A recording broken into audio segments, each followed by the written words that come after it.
Either you're a submissive, quiet housewife, or you're a brash career woman. A lot of times you'll hear like conservative religion, they want to allow their women to preach, they want to allow their women to speak. They're not free to express their gifting. Women just wanted to be acknowledged for who they were and what they could do. They wanted to operate in their gifting, in their calling. Hi, welcome back to Gotta Be Me podcast. We're so happy to be here with you again today. We are your hosts. I'm Sophia Benyon, and this is my cousin Peyton Benyon. And we are dedicated to talking about relevant issues. We're very concerned with the issue of oppression. We are passionate about exposing it and about finding the answer to it. So on our past few podcasts, we've been talking about different misassumptions. We figured out that was a word. That's a word. We looked it up. Misassumptions is a word that people have about us. And we've been trying to answer some misassumptions and then just questions people would have. Just address it right away, right? Instead of letting people wonder. We'll put the answer out there for you before you even ask. So today, the misassumption that we would like to deal with is that often when people look at us, they look at the way we're dressed, they assume that we are oppressed.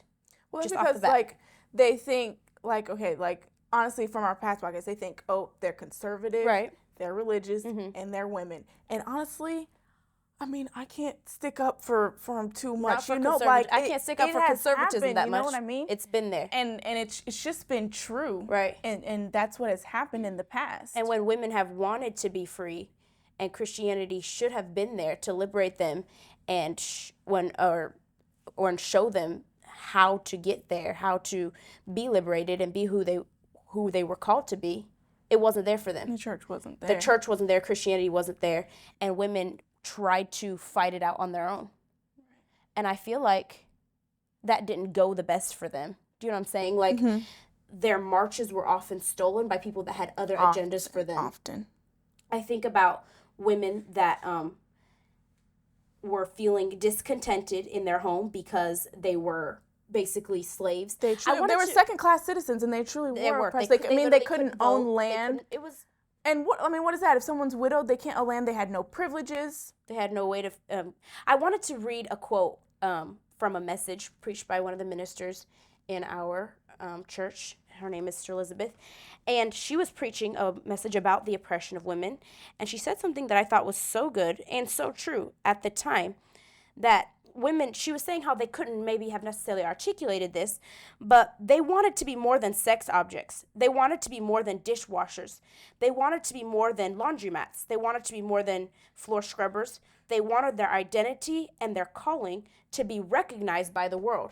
And I feel like that was all that women wanted. I agree so much because a lot of times you'll hear like conservative religion, they want to allow their women to preach, they want to allow their women to speak. They're not free to express their gifting. And evil men have come, and these evil men are full of themselves, egotistical, carnal, misogynistic, and they don't have the woman's best interest at heart. Their women operate in their gifting, and what they don't understand is that if they would allow their women to operate in their giftings would be furthered as well. Would be more successful, right? Everyone would be more successful if they would allow the two giftings to work together. I mean, God didn't create just man. He didn't create just woman. He actually said it is not good for man to be alone. He actually did. When he created man, he said it is not good. And that's because, of course, we need each other. I think on the flip of that, when women were so discontented with being those things that I listed, there were other evil men that came in and said, what you want is to leave your children and just go have a career. That's what you wish for. You want to go out of your house. You want to work a job. You want to work a 9 to 5. And it's not necessarily true. And that's not exactly what everyone wanted. That's not what every woman's gifting was. Women just wanted to be acknowledged for who they were and what they could do. They wanted to operate in their gifting, in their calling, in their passion and what they were good at. They didn't want to feel like limited to certain things. Right. But that didn't mean leave my children now. They try to, again, back to the box that we talked about. That's the nature of a woman, to nurture. And to take that away is oppression. That's another form of oppression. That's another form of oppression. Back to what we talked about, people trying to force us into a box, I feel like that there's another idea about that. Like, either you're a submissive, quiet housewife, or you're a brash career woman. Those are your choices. There's no. Do you want to be just oppressed and under and Yeah, somebody's like slave, either oppressed or oppressed, or forced to be like. The system of this world gives you no other choice than those two options. If you stay in that system, if you don't come out, as the Bible says, you will be stuck on one of those two sides. You'll either be on the side of conservatism, right, being oppressed women that can't operate in their giftings with evil men lording above you, right, or you'll be on the other side where the liberalism tells women, takes away their nurturing, takes away their motherhood, the glory of motherhood, the glory of being a woman, and says basically, if you're not like a man, then you're not good enough. Basically, that's saying in my womanhood, I'm not good enough, right? Right. That's completely wrong. And so the reason that we're not oppressed is because we have this understanding, and in our community, the men are not trying to force us to be like men, but they accept us for who we are. They accept us in our gifting, and they allow us to do what we do in our way. And so we compliment the men compliment us, and we work together. People assume that because I wear a long dress, I'm oppressed. I love my long dress. I think what our dress says about us is that we are more valuable than for just our bodies. Right. It allows us to actually let our gifts show outside of what just my body can offer. Right. It's not just my figure, my shape, and that's what I'm good for. I'm good for sex. I'm good to be looked at. I'm not eye candy for right. all these That's what men. I'm thinking too.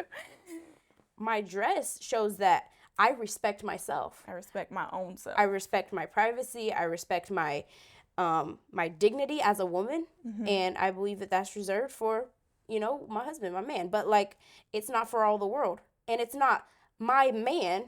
Or, I'm not married, but like in the church, in our community, our men, our fathers, our brothers, our pastors are not forcing us to wear these dresses because they don't want other men looking at us.